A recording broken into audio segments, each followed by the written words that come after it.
It's moving, kaya lang kamo. Sobrang haba. Yun nga. Oh no!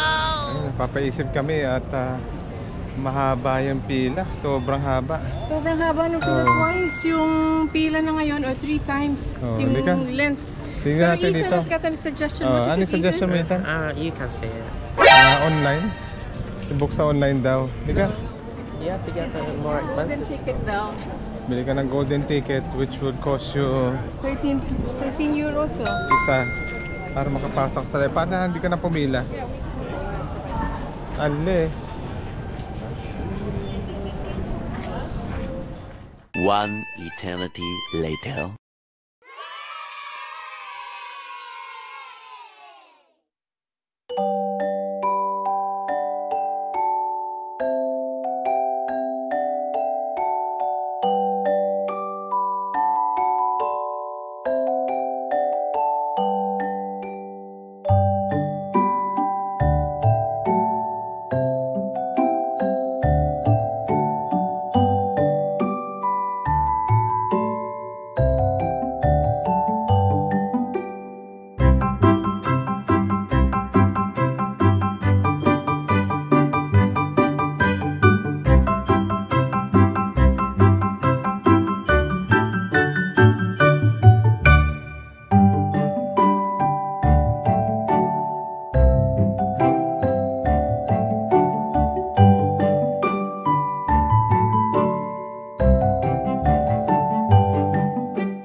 Ethan, ready ka na? Yeah. At pasok na tayo dito sa bookstore that's been inspired by Harry Potter. Yan, nandito yan. At nandito kami sa Porto, Portugal.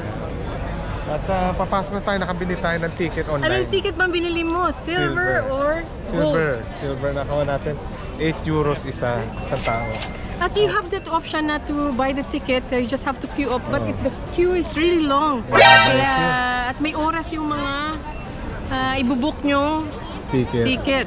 Pero okay mag-alala, yung ticket naman, meron kang 20 minutes na allowance. If you're late. Ka.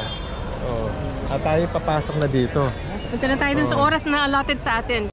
June 9:30 appointment natin pero pinalitan na ng alas 9, alas 10 ito. So sa tingin ko kasi dami kasi ng tao.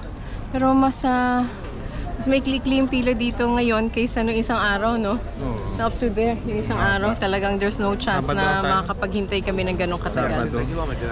Mahaba to ang pila. Pero mahaba yung pila yung mga yung mga nag-book lang na hindi na nagbayad. Mahaba rin yung pila. So it's up to you kung gusto nyong bumili ng ticket. Magkano ba yung ticket, June? 8 isang tao. Isang adult yun. Silver yun. Tapos may gold, may silver tsaka may gold. Pero ganun din naman. At pipila rin naman kayo. Either way. Finally, it's our turn to go inside this beautiful bookstore. Yes, makakapasok na tayo. Tagal natin nagantay. We were late but nandito na tayo. Ito na. Ito na. It's best na i-book nyo to online. Ang ganda talaga sa loob nito. Mamamangha po kayo. At 8 pounds siya per head. At kung bibili pala tayo ng libro, June, dito sa loob, magkano ang diskwento natin? Madi-discount ka based doon sa ticket mo. Kasi maliit lang ang bagahe namin na binili. Pabalik ay hindi na kami nakabili ng libro dito. Tingin ko ang purpose na lang natin dito, yung experience. At may share sa mga subscribers natin kung gaano kaganda tong lugar na pinuntahan natin. Ang ganda talaga ng structure, no? Lalo yung stairs, no? Sabi ko kay Ethan, magpo-photo muna tayo for every corner at pati dun sa stairs. Yan yung mga pinifeature nila, yung Harry Potter. Of course, they have to feature this one because this one is a Harry Potter inspired na bookstore. Itong bookstore na pala to is built 1906. At saka, aling part ba ng Harry Potter ang dito, inspiration? Tingin ko yung Hogwarts kasi hindi mo mahilig sa Harry Potter. Alright, so tell me, what are the reasons as to why we read books? Sige nga, bigyan mo ng example. It enhances our vocabulary. Talaga lang Oo, yung communication skills mo. Ano pa ba? At saka, ano pa ba? Knowledge highway. Tama. At improves ng concentration. Totoo yan. Memory boost.